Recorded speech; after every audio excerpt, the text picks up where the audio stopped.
कैसे हैं आप सब? आई होप कि आप सभी बहुत अच्छे होंगे। और सॉरी थोड़ा सा लेट वीडियो आ रहा है बिकॉज़ मेरी तबीयत ख़राब है। बट मैं कोशिश कर रही हूँ कि आपको time to time video provide करूँ, ठीक है? तो आज का जो हमारा वीडियो है वो है लॉज़ ऑफ लाइब्रेरी साइंस, ठीक है? अभी मैं लॉज़ करा रही हूँ, नेक्स्ट वीडियो कमीशन की है। एंड उसके बाद मैं एक एमसीक्यू प्रोवाइड करूँगी जो इन सब से रिलेटेड होगी, ठीक है? मैंने ऑलरेडी 2 वीडियोज़ प्रिपेयर करी है आप लोगों के लिए जो कि एमसीक्यू की है, प्रॉपर एमसीक्यू है उसमें। तो please stay connected, okay?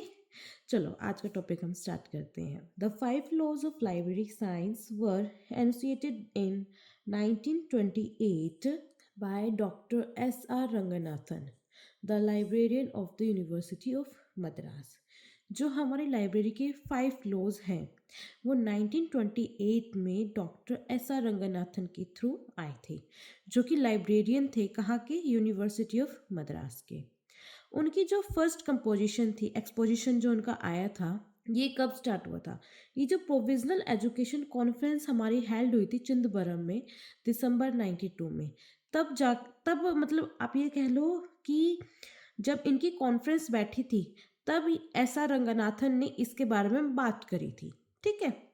These laws were first published in Ranganathan's classic book entitled Five Laws of Library Science in 1931। जो ये 5 लॉज है ना, ये रंगनाथन की क्लासिक बुक है five laws of library science, जो कि 1931 में उस पर पब्लिश्ड है, ठीक है?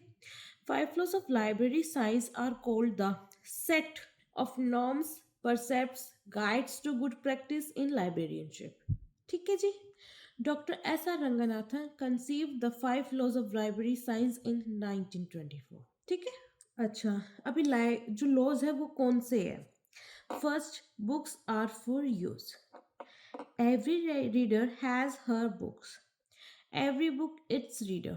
Save the time of the reader. The library is a growing organism. ये आपके जो है 5 laws है जिन्हें मैं आगे जाके आपको बताऊंगी, ठीक है? These 5 laws can be restated to suit modern development in information and library science to the suit the changed context।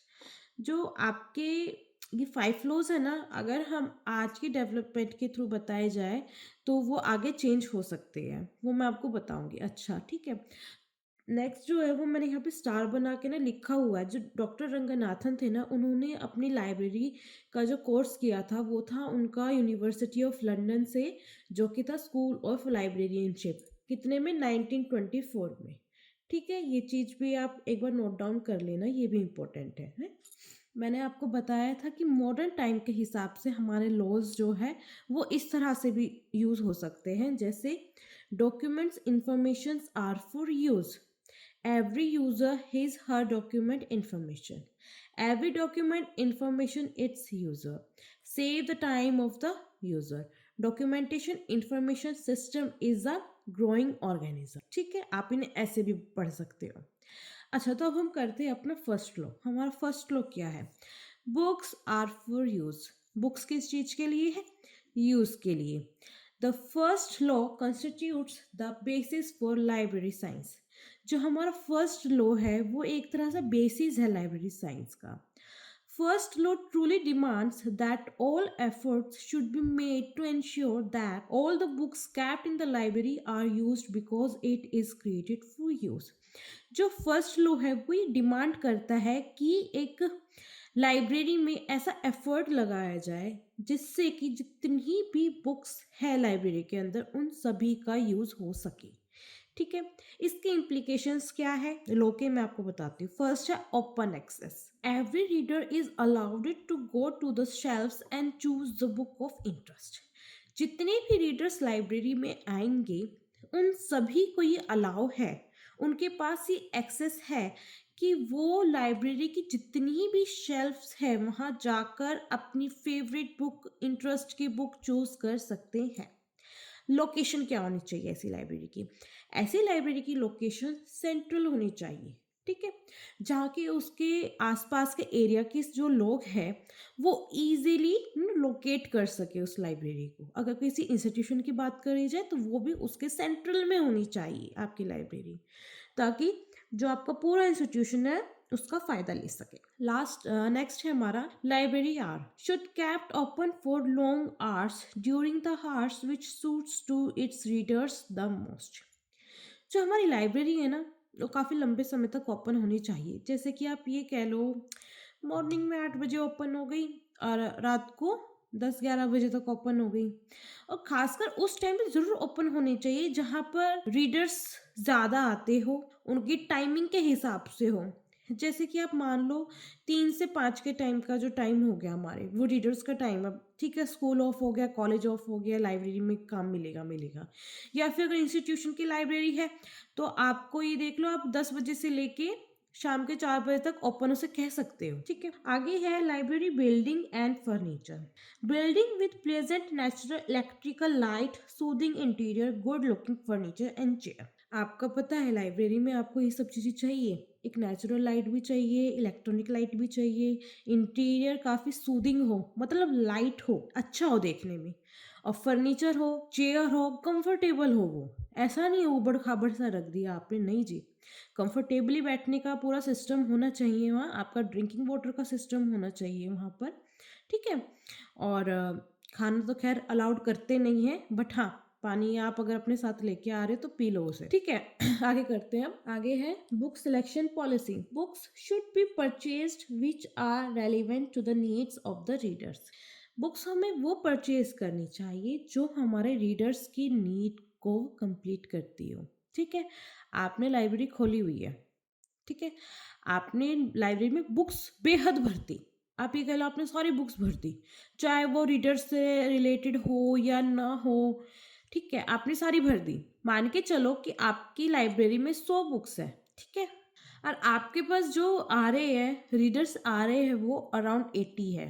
ठीक है, आपने बुक्स उसमें इतनी भर दी कि जो रीडर्स से रिलेटेड है वो सिर्फ 20 बुक्स है, बाकी की बुक्स तो खराब गई ना। तो वो चीज़ हमें नहीं करनी है। ठीक है, library technique proper cataloguing and classification of books are essential for promoting the use of book.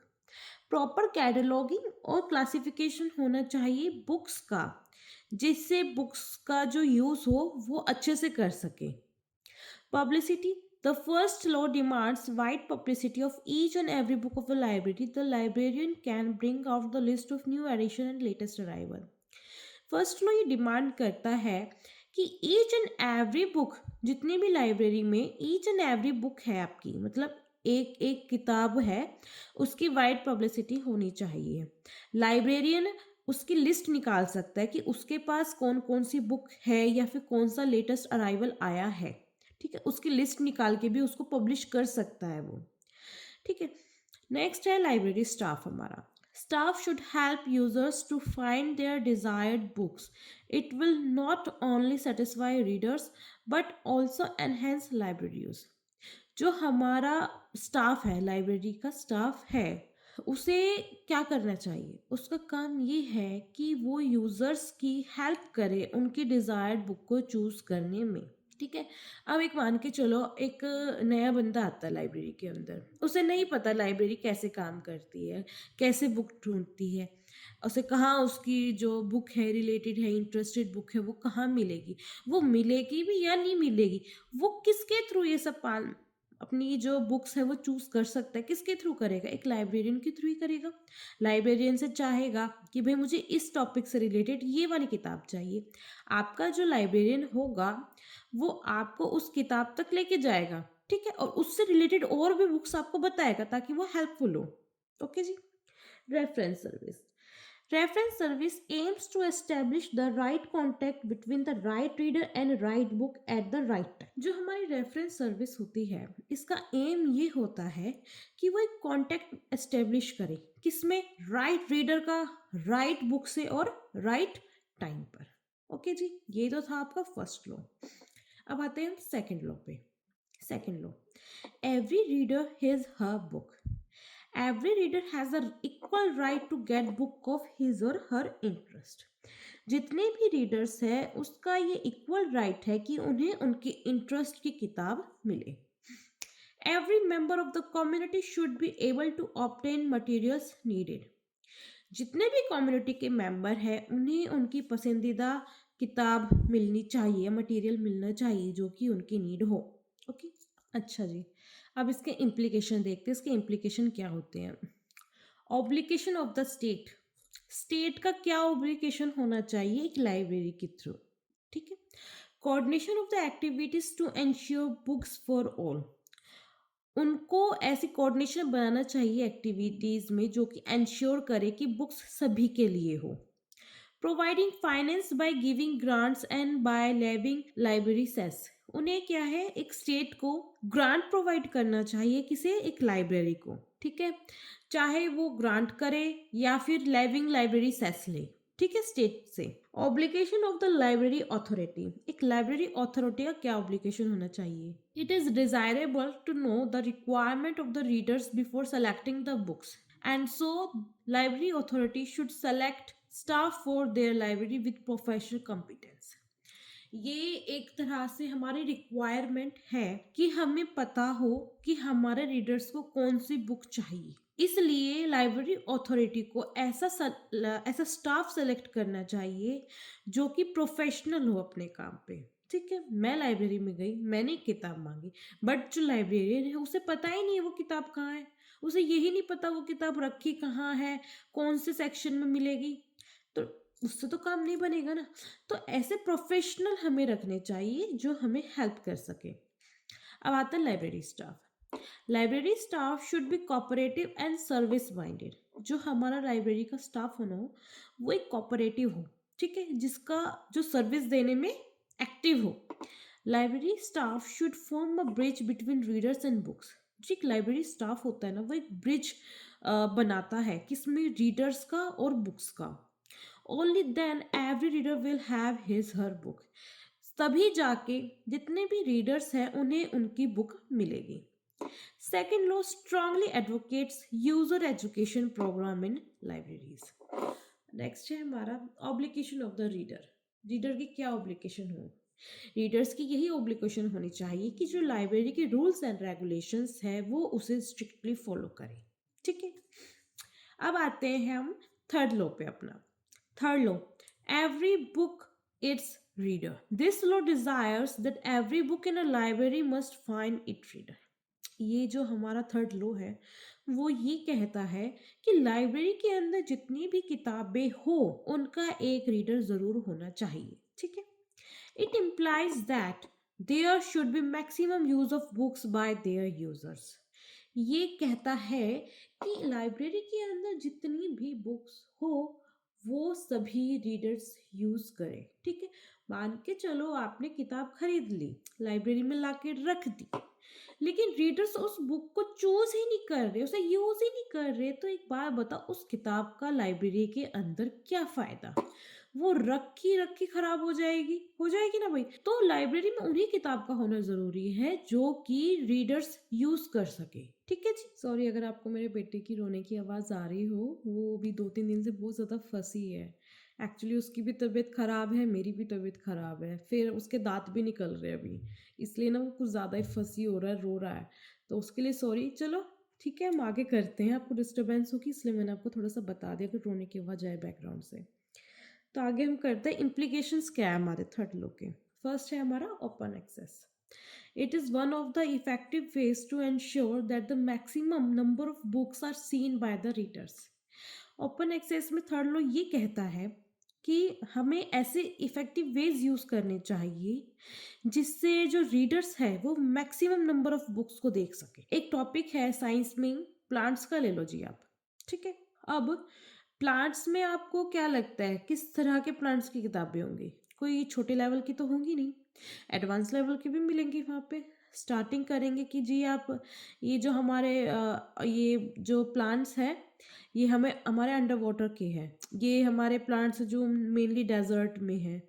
तो इस तरह करके किताबों का जो वॉल्यूम है वो बढ़ता चला जाएगा ना। तो हमें मैक्सिमम वेज ट्राई करने चाहिए, एक लाइब्रेरियन भी देख सकता है जी आपको ये चाहिए टॉपिक, अगर आप इससे रिलेटेड और चाहते हो देखो ये वाली ये किताबें हैं, इनके अंदर आपको और भी ज़्यादा नॉलेज मिल जाएगी प्लांट से रिलेटेड। ठीक है, आप इन बुक्स को भी ट्राई कर सकते हो, ये बताता है, लाइब्रेरियन खुद बताता है। ठीक है।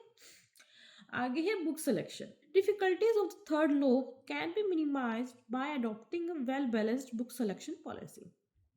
थर्ड लॉ की जो डिफिकल्टीज है वो मिनिमाइज कैसे कर सकते हैं? एक well balanced book selection policy को अपनाकर। शेल्फ अरेंजमेंट, शेल्फ का अरेंजमेंट कैसा हो?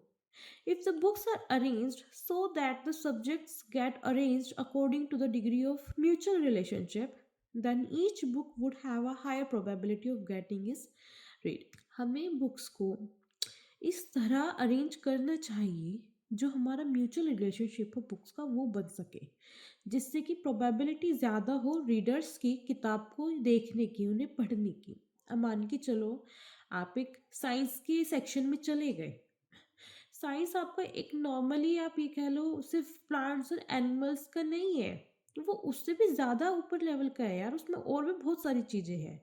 लेकिन अगर आप ये करो, पहली शेल्फ आपने प्लांट की बना ली, अच्छा ठीक है, दूसरी शेल्फ आपने एनिमल की बना ली, तीसरी शेल्फ आपने टेक्नोलॉजी की बना ली, ठीक है, चौथी आपने आप मान लो फिजिक्स से रिलेटेड कुछ बना लिया आपने।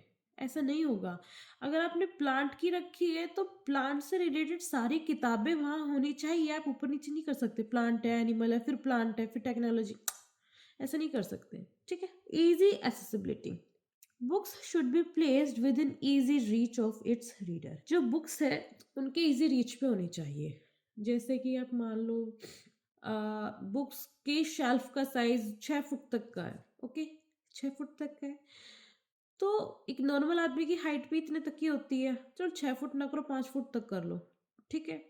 अगर आप ये बोलो कि नहीं जी हमारी लाइब्रेरी तो इतनी बड़ी सारी, हम लोग 10 फुट रख रखेंगे शेल्फ का साइज, तो यार 10 फुट रखोगे तो सही, लेकिन उस 10 फुट पे उस किताब को उतारने के लिए वो यूज़र कहाँ से जाएगा? वो यूज़र देखेगा को क्या कि भाई उस 10 फुट लंबा जो शेल्फ है उस पर की रखा क्या है, उसके सबसे ऊपर वाले सेक्शन में कौन सी किताब है उसे क्या पता।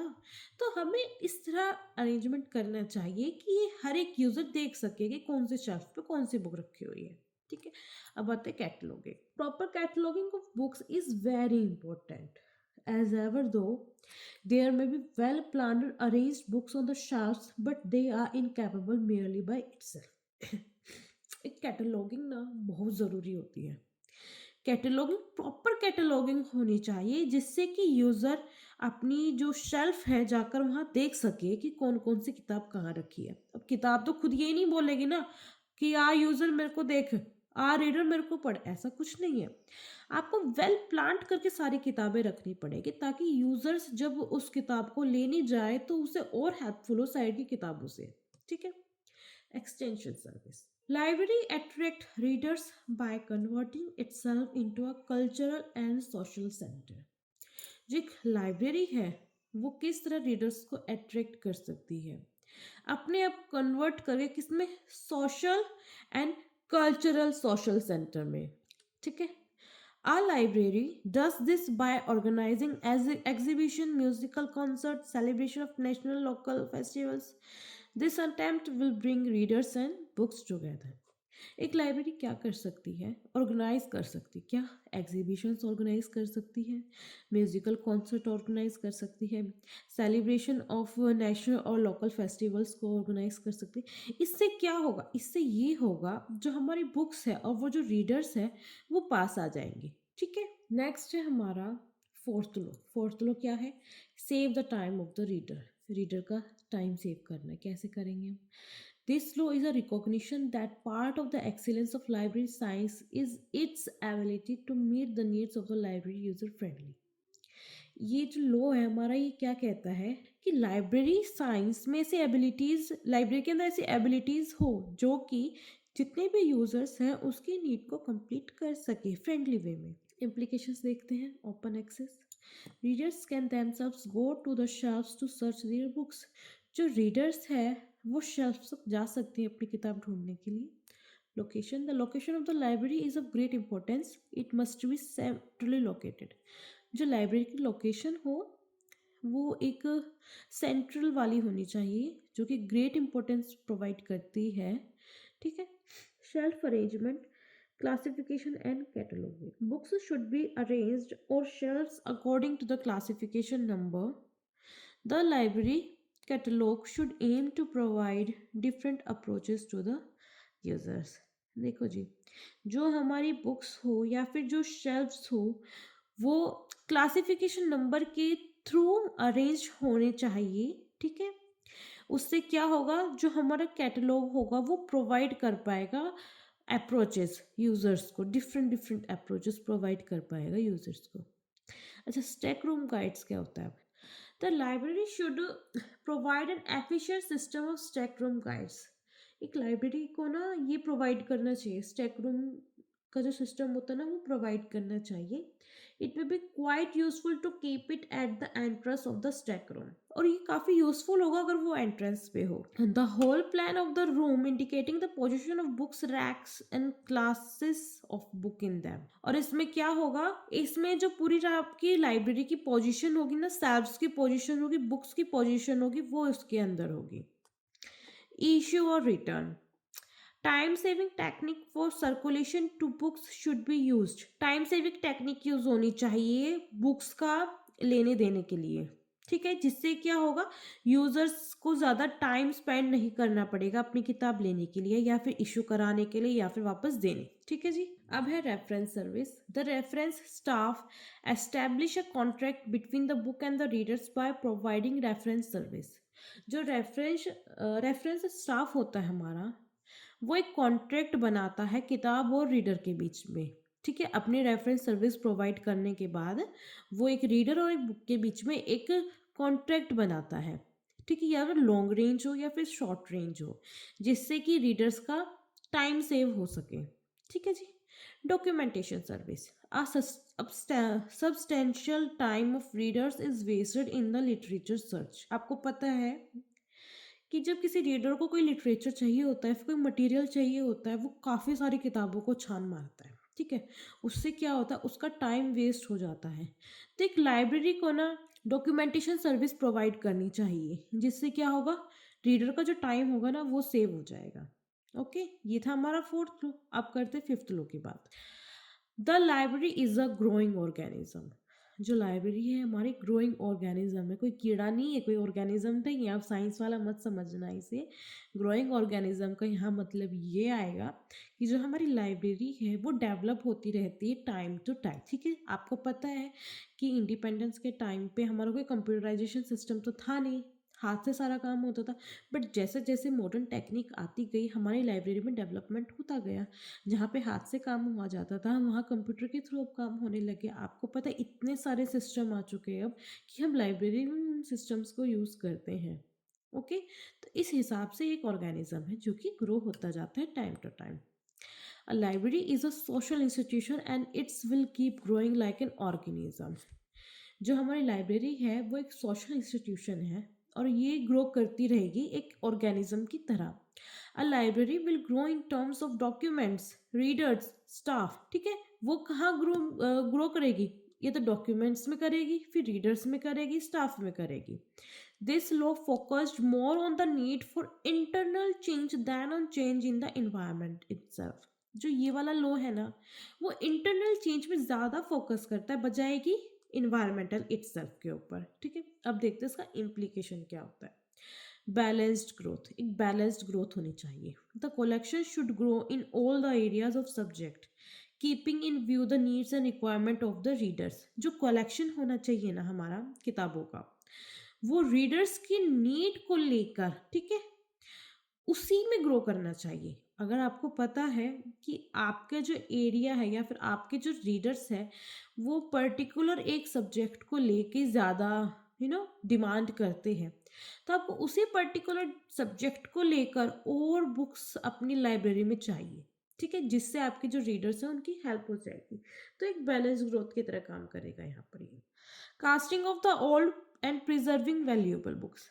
जो ओल्ड बुक है उन्हें हटाकर जो और भी ज़्यादा वैल्यूएबल बुक्स हैं उनको प्रिजर्व करना। Weed out old, obsolete and unused books in order to provide space for the new edition. जो पुरानी किताबें हो चुकी है या फिर जिनका यूज़ नहीं हो रहा है, उन किताबों को हटाकर स्पेस बनाना न्यू एडिशन के लिए। However, librarians should take necessary steps to preserve valuable materials। लेकिन जो लाइब्रेरियंस है उन्हें ये स्टेप ज़रूर लेना चाहिए कि जितनी भी वैल्यूएबल किताब है उनको वो प्रिजर्व कर सके। ये मतलब नहीं है कि आप उठा के फेंक दो उन्हें, ना जी आप फेंक नहीं सकते, आप उन्हें रखो, प्रिजर्व करके रखो, क्या पता कब काम आ जाए। ठीक है, आगे है choice of a classification scheme. Classification scheme को चॉइस करना। Use a scheme of classification which is able to meet the onslaught of knowledge reasonably well.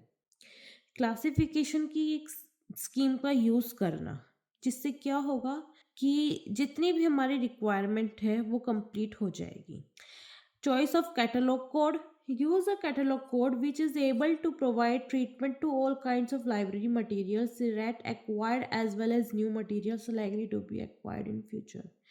Catalogue code क्या होना चाहिए? लाइब्रेरी में जितनी भी हमारे मटेरियल्स हैं या फिर जितने हमने एक्वायर करे हैं, मतलब नए लिए हैं, या फिर जो हम आगे इन फ्यूचर लेना चाहते हैं, उसका जो कोड है, उसका जो एक कैटलॉग है, वो बना के रखना। ये नहीं है अच्छा जी हमने कैटलॉग बना लिया, ठीक है, ये हमारी साइंस में था सेक्शन में, ये हमारा प्लांट का सेक्शन, ये हमारा एनिमल का। ना, जरूरी थोड़ा ना कि आप सिर्फ एक ही बनाओगे। क्यों भाई, आप प्लांट का अलग बनाओ, एनिमल का अलग बनाओ, क्योंकि प्लांट में भी तो बहुत सारे सब डिवीजन है ना। उनकी किताब अगर आपने इन फ्यूचर ले ली, फिर उसका कैटलॉग अलग बनाओगे आप, ऐसे नहीं होगा। ठीक है। Staff modernisation. Libraries may have to think of computerization of various housekeeping jobs like the acquisition, circulation, cataloging. जैसे जैसे टाइम बढ़ता जा रहा है आपका कंप्यूटराइजेशन आ गया है, तो कंप्यूटराइजेशन में आपका एक्विजिशन, सर्कुलेशन और कैटलॉगिंग और इन सब का जो काम हो गया ना, वो अब आपके कंप्यूटर के थ्रू ही हो जाता है। Staff. When a library grow, the sentient staff at some stage become inadequate, so at that time an increase of staff should be considered.